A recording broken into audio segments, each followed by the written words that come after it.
আসসালামু আলাইকুম। Pay scale নিয়ে সরকারি কর্মকর্তা কর্মচারীরা তারা কি কি দাবি তুলতেছে সেটা নিয়ে এই ভিডিওতে বিস্তারিত আলোচনা করব। তো পে স্কেল নিয়ে বর্তমানে সরকারি কর্মকর্তাদের আসলে তেমন কোনো দাবি নেই। মূলত কর্মচারীদেরই বেশি দাবি আছে, অর্থাৎ 11 থেকে 20 গ্রেডের যে সকল তৃতীয় এবং চতুর্থ শ্রেণী কর্মচারী আছে তাদের বেশ বড়সড় একটি দাবি আছে। কি কি দাবি আছে?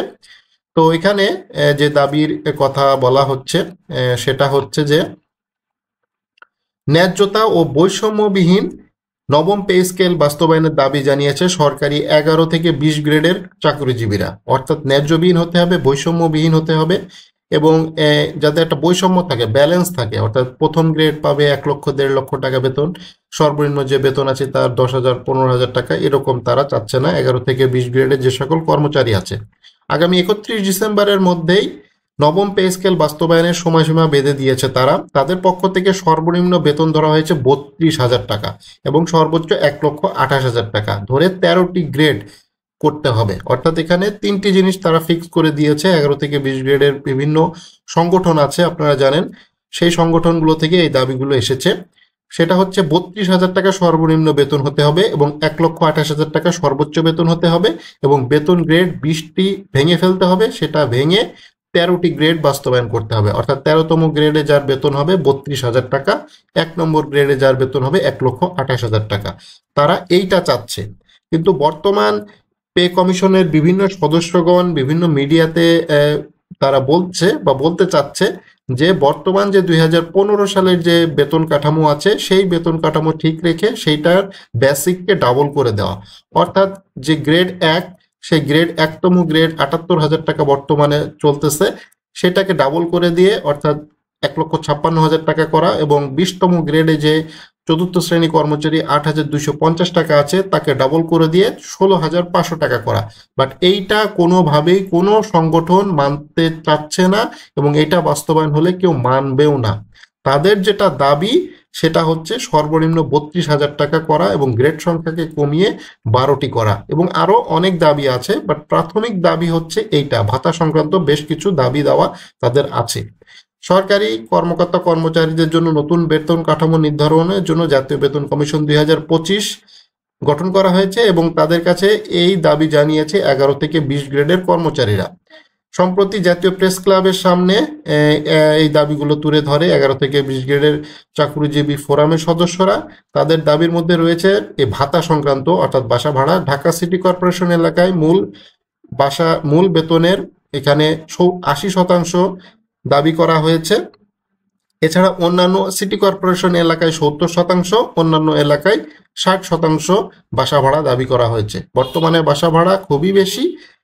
ঢাকা শহরে এখন একটা এক থেকে দুই রুমের ফ্ল্যাট 10,000 বা 15,000 টাকার উপরে, সেক্ষেত্রে 80% একটা যৌক্তিক দাবি এবং সিটি কর্পোরেশনেও ওই ঢাকার সাথে তাল মিলায়ে বাসা ভাড়া যারা বাড়িওয়ালারা তারাও দিন দিন বাসা ভাড়া বাড়াচ্ছে এবং এইটার সাথে তাল মিলায়ে জেলা শহর এবং উপজেলা শহরগুলোতেও যেখানে খুব একটা বাসা ভাড়া হয়ে থাকে না, যারা নিয়ে থাকে বাসা ভাড়া তাদের মানে কপাল পড়তেছে। সেক্ষেত্রেও ওই 3 রুমের ফ্ল্যাট 7 থেকে 8,000 9,000 10,000 টাকা তারা বাসা ভাড়া দাবি করতেছে। তো সেই ক্ষেত্রে অবশ্যই বাসা ভাড়া বৃদ্ধি করতে হবে।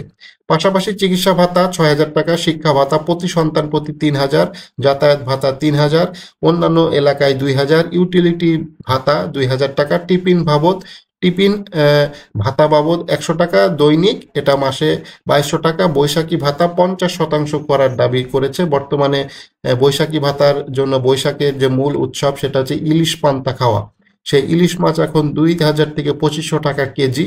তো অবশ্যই 50% করা উচিত, না হইলে ওই টাকা দিয়ে আসলে ইলিশ মাছের লেজটুকু পাওয়া যায় না। ঠিক আছে? তো ঝুঁকি ভাতা, যারা ঝুঁকিপূর্ণ অবস্থায় কাজ করে থাকে, সরকারি চাকরিজীবী অনেক আছে ঝুঁকিপূর্ণ অবস্থায় তারা কাজ করে, তাদের 2,000 টাকা ঝুঁকি ভাতা দাবি করা হয়েছে। পাহাড়ি এবং উপকূলীয় অঞ্চলে তাদের অতিরিক্ত 40% ভাতা প্রস্তাব করা হয়েছে। এছাড়া পেনশন সুবিধা বিদ্যমান 90% থেকে বাড়িয়ে 100% করা, আনুতোষিকের হার 230 থেকে বাড়িয়ে 500 টাকার করার দাবি জানিয়েছে। এবং গত জুলাই মাসে বেতন সরকারি কর্মকর্তা কর্মচারীদের জন্য নতুন বেতন কাঠামো 2025 গঠন করা হয়, অর্থাৎ জাতীয় বেতন কমিশন। তার সভাপতি আছেন জাকির আহমেদ, সাবেক সচিব। তো তিনি এই বিষয়টা দেখতেছেন, বিভিন্ন মতামত নিচ্ছেন, পরিসংখ্যান ব্যুরোকে একটা দায়িত্ব দিয়েছেন বিভিন্ন জরিপ চালাইতে। এবং জরিপ চালানোর জন্য সবচাইতে বেস্ট ওয়ে সেটা হচ্ছে অনলাইনে তারা একটা পোর্টাল খুলেছে। আগামীকালকের ভেতরে এই অনলাইনের জরিপটা শেষ হয়ে যাবে। সবাই এখানে মতামত দিচ্ছে, সাধারণ জনগণ, সরকারি চাকুরিজীবী এবং অ্যাসোসিয়েশনের পক্ষ থেকেও এখানে মতামতটা দেওয়া যাবে। এই মতামত খুবই গুরুত্বপূর্ণ। তারা যে সকল প্রশ্নগুলো রেখেছে সেই প্রশ্নগুলোর উত্তর সঠিকভাবে যদি মিলে যায় তাদের সাথে, তাহলে এইটা একটা ভালো রকমের দাবি পূরণ হতে যাচ্ছে, বিশেষ করে 11 থেকে 20 গ্রেডের যে সকল কর্মচারী আছে তাদের জন্য। তাদের দাবির সাথে জরিপের যে প্রশ্নগুলো কিছুটা মিলে যায়, দুই একটা বাদে মোটামুটি 32,000 টাকা বা 28 থেকে 30,000 টাকাও যদি বেসিক হয়, সেক্ষেত্রে মোটামুটি একটা ভালো বলা যায়। তাদের দাবিটা সম্পূর্ণভাবে মেনে না নিলেও কিছুটা হয়তো মেনে নিলে খুব সুন্দর হবে, বিশেষ করে 11 থেকে 20 গ্রেডের যে সকল কর্মচারী আছে। সচিবদের বেতন অটোমেটিকলি বেড়ে যাবে। তাদের ডাবল করলেও, এই বর্তমানে তারা 78,000 পাচ্ছে, ডাবল করলে পাবে 1,56,000 টাকা। আর যদি 1:4 হিসাব করে বা 1:5 হিসাব করে, সেক্ষেত্রে 1,28,000 টাকা, 1,30,000 টাকা। এটাও যদি রাখে তাহলেও তারা অনেক বেনিফিটেড হবে। সচিবরা সবসময় বেনিফিটেড হয়, এর আগেও হয়েছে, এখনো হবে। অর্থাৎ সচিবদের পক্ষ থেকে কোনো ধরনের কোনো আওয়াজ বা পে স্কেল নিয়ে তারা কি ভাবনা চিন্তা করতেছে, এ ধরনের কোনো বক্তব্য আসলে তাদের নাই। তাদের বেতন যে বাড়তেছে এটা নিশ্চিত। বর্তমানে তারা যে পরিমাণ বেতন পাচ্ছে, এর থেকে তারা ডাবল বেতন বর্তমান এই নবম পে স্কেলে পাবে। সো তাদের কোনো মাথা ব্যথা নাই। তো তারা চুপচাপ আছে। বিশেষ করে কর্মচারী লেভেল, অর্থাৎ তৃতীয় এবং চতুর্থ শ্রেণী কর্মচারী, এই গ্রেড দুইটাতে কোনো পদোন্নতি হয় না।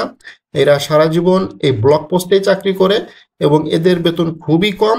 তো এদের বেতনটা বৃদ্ধি হওয়া উচিত, মোটামুটি একটা স্ট্যান্ডার্ড মানের বৃদ্ধি হওয়া উচিত। অর্থাৎ বেতন কমিশনে বলেই দেওয়া হয়েছে 6 সদস্য বিশিষ্ট একটা পরিবার চালাইতে যে টাকা প্রয়োজন হয় সেই অনুপাতে বেতনটা নির্ধারণ করা। তো এইটাও যদি ঠিকঠাক মতো করে, তাহলে একজন তৃতীয় এবং চতুর্থ শ্রেণী কর্মচারীর মিনিমাম তার বেতনের প্রয়োজন 40 থেকে 50,000 টাকা প্রয়োজন। তো এই 32,000 টাকা যদি বেসিক শুরু হয়, সকল ভাতা মিলায়ে তার 40 থেকে 50,000 টাকা বেতন অটোমেটিকলি হয়ে যাবে। ঠিক আছে? তো 6 সদস্য পরিবার চলাইতে তার এই টাকা মোটামুটি বর্তমান বাজারে যথেষ্ট হবে বলে আশা করা যাচ্ছে। তো বিভিন্ন সরকারি যে সংগঠন আছে, কর্মচারী সংগঠন, তারা চাচ্ছে যে সর্বনিম্ন 32,000 টাকা এবং সর্বোচ্চ 1,28,000 টাকা বেতনটা নির্ধারণ করে দেওয়ার জন্য। কিন্তু কমিশনের কিছু কিছু সদস্য আবার বলতেছে যে বর্তমান গ্রেড যেটা আছে, অর্থাৎ বর্তমান যে স্কেল আছে সেই স্কেলকে ডাবল করে দেওয়ার জন্য এতে খুব একটা লাভ হবে না। সচিব পর্যায়ে লাভ হবে, বাট তৃতীয় এবং চতুর্থ শ্রেণী কর্মচারীদের কোনো লাভ আসলে হবে না। তো পে স্কেল নিয়ে সরকারি কর্মকর্তা কর্মচারী বিভিন্ন দাবি জানাচ্ছে, তারা সংবাদ সম্মেলন করতেছে। আগামী 17ই অক্টোবর তারা বিভিন্ন একটা সমাবেশ করবে, সেখান থেকে বেশ কিছু দাবি আসবে। তো সেই দাবিগুলো আমরা কভার করব।